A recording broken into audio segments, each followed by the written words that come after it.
Hello everyone, it's an exciting time again. I'm so happy to be here.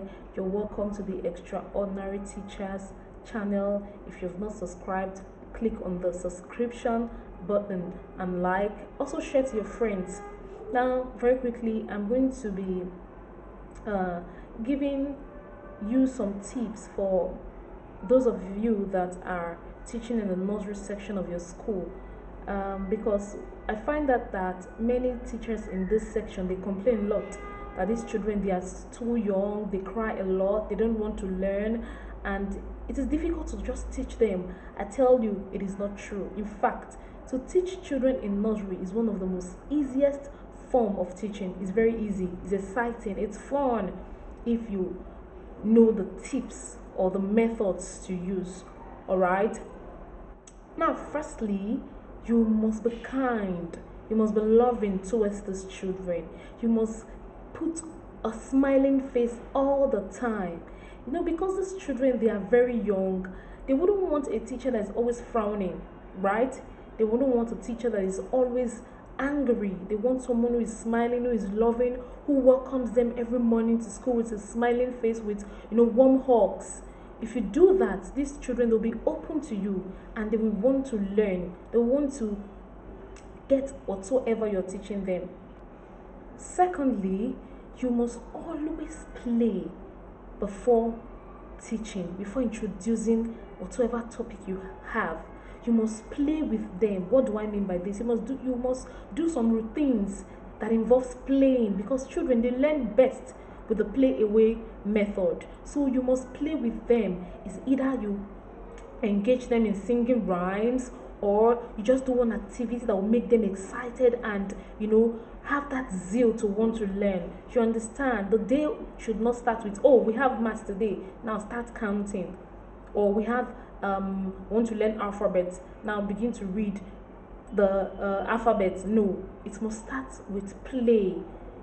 In the morning when you go to class, or when you get to class rather, ensure that you play with them. You should sing some rhymes, and ensure you sing along with them too. If they are dancing, dance too with them. By so doing, they will want to learn, and teaching will be fun. Then the third point you must consider in teaching children in nursery is that you must be very, very creative. If you're not creative, you will not be able to cope. You must be very creative, like I've said earlier.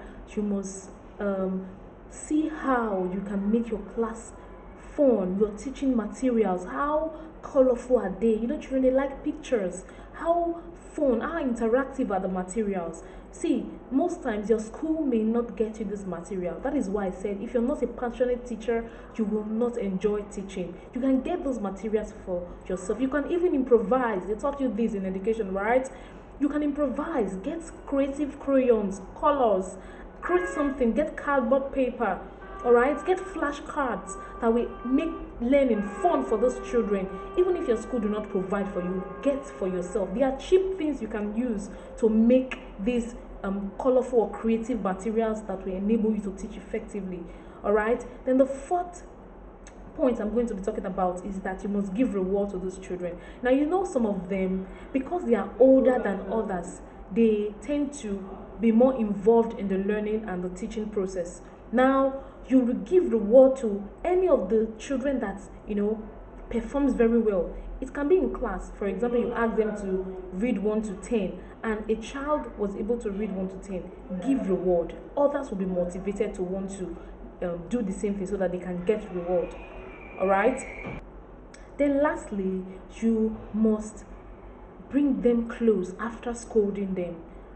I am not against scolding. What do I mean by scolding? I'm not saying you should get a cane, or you start you spank them with cane. No, there are other ways you scold them, and we're going to be talking about that later on this channel. All right. So after scolding a particular child for doing something that is wrong, draw them close after scolding. Because if you don't do that, they will draw far away from you, and it will affect your teaching. So after scolding them for doing what they're not supposed to do in class, because children can be very amazing, you understand? So you should draw them close, all right? And I believe that these tips will really help you if you start, putting them into practice. Thank you so much for staying to the end of this episode. Now, the last time I said that I'm going to give you one site or company that pays you for taking good pictures. All right, the name of the site is rm.com. rm.com, like eyeem.com. Just go to Google and put in the word, and it will bring the company out. Just sign in and you just follow the instructions there, and you'll be glad you did. Stay blessed till we meet again. Bye.